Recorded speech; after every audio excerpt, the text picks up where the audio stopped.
Okay, so I want to discuss something that is in the social media sending everyone in a frenzy, and that is ADOS. There's a hashtag going around on social media, ADOS. I'm sure a lot of you have seen the terminology and the hashtag being bounced around a lot on social media. Now, what struck my attention was I watched a video by a guy called Tariq Nasheed. I just bumped into his video purely by chance, and he was roasting this guy called Marc Morial, and I did a quick search on this guy Marc Morial on Twitter and social media, and what's the image he's actually projecting and what he's doing. And I did a bit of a background on Tariq as well. So I think, okay, so here we have two gentlemen who are, for lack of a better word, let's just say they're pro-Africans. Okay, they're both into the advancement, success, progression of African Americans, and I presume Africans around the world in general. So with that said, the way he was roasting this guy, now I have to make something clear here. Tariq is really roasting Marc because Tariq's definition of ADOS is American descendants of slaves, and Marc's version is African descendants of slaves. Now, to me,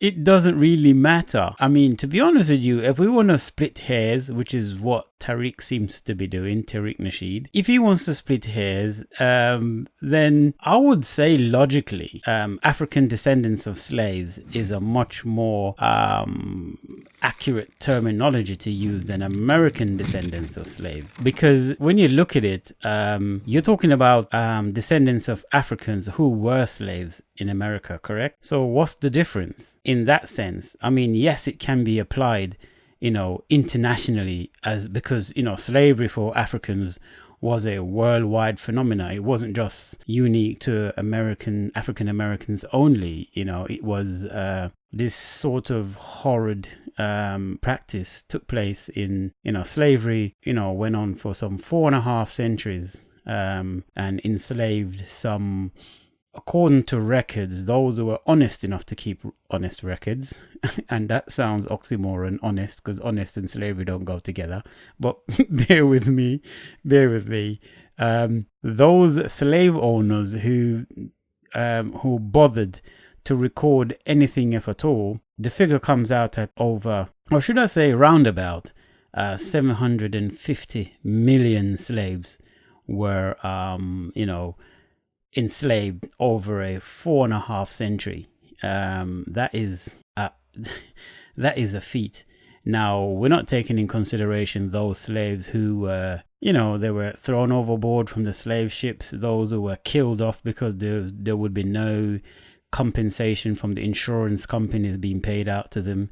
And we know the major insurance company, one of the largest insurance companies in the world, headquartered in London, we all know who they are. They made a lot of money off the slave trade in terms of insuring cargo, and the cargo and the ship in these cases is actually the slaves. They were the cargo, and obviously the ships were the vessels. So, and they made a lot of money collecting, insurance premiums from these, slavers from all different, parts of the world, especially Europe, who were all in a frenzy and a rat race to enslave as much Africans as they could and transport them throughout the entire world, wherever they had colonies or where they've just colonized a country, we've just discovered a new country with a whole set of people already living there and settled there, but we've discovered it, so we basically committed genocide and wiped the whole of that race out, then we ship the slaves in and put them to work, and the rest is history. So when I listened to what Tariq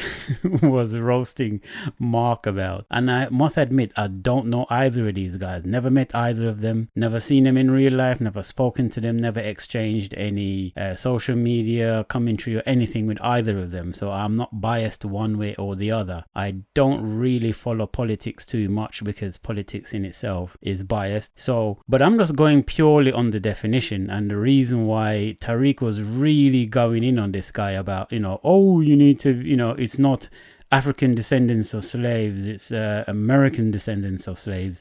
And I'm like, you have to be careful what you ask for here, because you can play into the hands of the very people that you're wary of. And I'm referring to Tariq when I say this. He has to be careful of what he's asking for, because he will play exactly into the hands of the people that he's wary of. Because in chess, as you know, you have to think 8 moves ahead, 5 moves ahead, and so on. I love chess. I play chess a lot. So if Tariq is saying and is adamant that the terminology should be American descendants of slaves, because this imaginary movement, which is bringing everybody in a frenzy about some imaginary check that's going to happen possibly sometime in the future, distant future.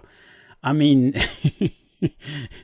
and everyone is being worked up over fiat money that doesn't exist and probably will never exist, in terms of reparations being paid out to Africans around the world, not just in America. But let's say you go with Tariq's version of what the definition of ADOS, the acronym, should be. What you'll have is the people that's supposed to pay out the reparation, whoever they are, supposedly, because reparation doesn't exist. This discussion is just where it is. It's a discussion. Everything else around it is hypothetical. There's no tangible, real nothing. So a lot of people are getting upset over something that don't even exist. It's just funny. It's like arguing over unicorns, and no one has ever seen a unicorn, and we know they don't exist. But you see 2 people arguing over unicorns because well, it should be green. No, the unicorn is orange, and no, it's red. And you're like, it doesn't really matter. The unicorn doesn't exist anyway. Until it exists, then you can have that argument. But anyway, so that's the point I'm trying to make. So what Tariq is doing, if you look at it this way, the people that supposedly would be paying out this reparation, you're playing into their hands, because they're thinking, well, if we're only going to give reparation to the American descendants of slaves only, then you're saving them a lot of money. Because if you think about it, if this reparation was to ever come to pass and become a reality, it would run into trillions and trillions of dollars or pounds. This will be in history. This will go down in history as the largest reparation ever paid out, because slaves, literally everyone internationally was affected by it. Wherever African people were transported around the world, Europe, even parts of Africa, in the Caribbean, this is over 4.5 centuries we're talking about. So this is some feat. You will be saving them money, because they'll be thinking, well, we don't have to pay the African descendants of slaves, which would encompass everybody. That would include all, African descendants of slaves. You're just focusing on the American descendants of slaves. So therefore, the imaginary reparation, if at all, would be paid out, would only be going to the Americans. So you've fallen straight in their trap, and they've saved money. The second thing that would cause is animosity, because then you'll have the Caribbean descendants of slaves, you'll have the European descendants of slaves, and they'll be sitting there like, okay, so you paid out to the Americans, but what about us? We suffered just as much, if not more, in some countries. They will be angry, they will be upset. And then the American, descendants of slaves will be like, well, we got our money, we're good, Jack, good luck to you. You do your own thing, we've done our thing. All you're showing is that the very division that we all complain that we suffer from. We can never unite on anything. We're too busy fighting each other and dividing and grabbing for ourselves. And, this crab in a barrel mentality. And you see it playing out already on social media. And this is an imaginary ADOS thing. This is an imaginary, reparation that don't exist yet. And people are getting all, emotional and passionate over it. And I'm like, calm down, really. It's not even even if you were to go forward with it, I would say the best way forward is the way Marc Morial is suggesting, where you take however long it takes to get it right the first time. And if this imaginary reparation was to come to reality and in years down the line, maybe the next generation or the next 2 generations, or whenever this comes about, if at all, then at least everybody would equally get paid out. So the American descendants of slaves would get paid out, the Caribbean descendants of slaves would get paid out, and all the different European descendants of slaves would also get paid out, because at the end of the day, all of them suffered, and their ancestors and forefathers suffered under the brutality and horrific Holocaust of slavery. So, which is the most horrible human experience ever recorded in the history of this planet, turning around and revolving around the sun. So we have to, calm down and think about this, So what I'll say to Tariq Nasheed is, don't get too hung up on the terminology, because the way that Marc is explaining it, to me, makes more logical sense than the way Tariq has explained it. And I've watched his video and he really went into Marc about it. And I'm not here to defend Marc. I don't know the guy, this Marc Morial. I don't know him. I live in London. I don't follow these things very much. If something comes in social media and is sort of trending, or it becomes, like viral, I'll go, okay, what's this ADOS hashtag that's going around? Everyone's talking about this ADOS. What is this ADOS?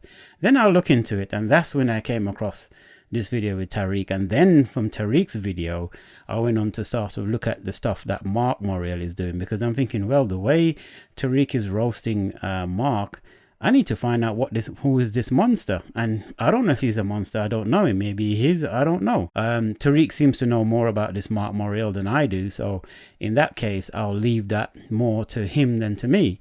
But on the face of it, what Tariq is saying to me don't make any sense in terms of what he's trying to argue.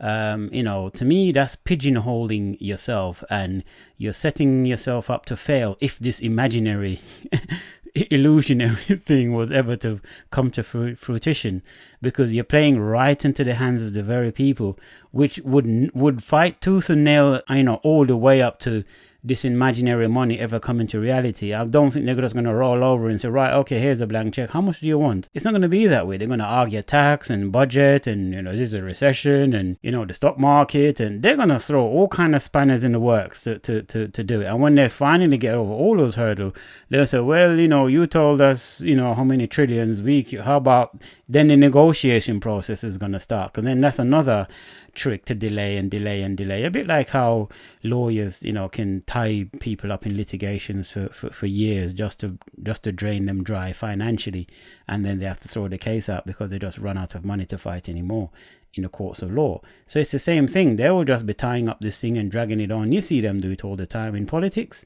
and they're very good at it. So you just have to be careful what you're asking for and how you're doing it. I think the best way really is to, if you're that passionate about this ADOS thing, this imaginary reparation that doesn't exist, because we're just all talking about it on social media, if you're that worked up about it, then why don't you reach out to this guy, Marc Morial, and have an exchange of gentleman and intellect, and see if he can explain himself a bit better, and then you can explain yourself a bit better to him. But unfortunately, a lot of us from the African community, from people of African heritage, we don't seem to have that quality where, I'm not saying we don't, a lot of us just seem not to have it. And the people that puts themselves into the forefront, such as Tariq Nasheed, my impression is he doesn't come across that as the person that will dialogue with people. I've seen him in a few debates, because as I said, I did a bit of research on him, and I've seen him in a few debates and on X, Y, and Z. But I don't know, he comes across to me as someone who is genuine in terms of,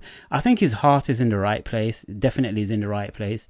But I think the way he come across sometimes is a bit like a tunnel vision. It's like a horse with blinkers on. They don't look left or right. It's just straight down the track. And in some cases, that's necessary.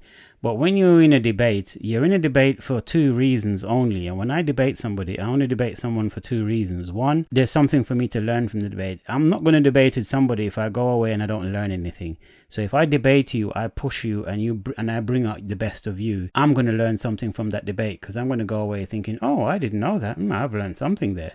But likewise, I would like to also depart some knowledge or some information to the person I'm debating, so they likewise will say, oh, I didn't know that. No, that's interesting. Oh, I need to look into that. That's what a debate's supposed to be. Not that, oh, who's wrong and who's right, and oh, well, I'm right, you're wrong, I'm the winner, you're the loser. That's not what a debate is. To me, that's an argument. And they're two completely different things. And I think more often than not, this guy Tariq seems to end up arguing with his peers, rather than having a debate with them, because a debate means both parties go away positively. And if you don't both walk away positively, then you just had an argument, which means it's negative, and you walk away feeling animosity toward each other, and so on and so forth. So that's where I leave it. And I'll just sit back and watch the rest of this ADOS imaginary reparation that everyone's worked up about carry on, because I know this is, I'm sure other races and cultures are looking at us and we're like the laughing stock, and they're saying this thing doesn't even exist yet, and there's a hashtag for it, but at the same time you got all these different African all these different African groups and all these different pro groups and all these different people and personalities are coming out of the woodwork, and they're literally arguing with each other. They can't even sing from the same song sheet, hymn sheet, if you like. So it's just hilarious to me. But I leave you guys to give your 2 cents on what you think, and that's all I have to say about this ADOS thing. Take care.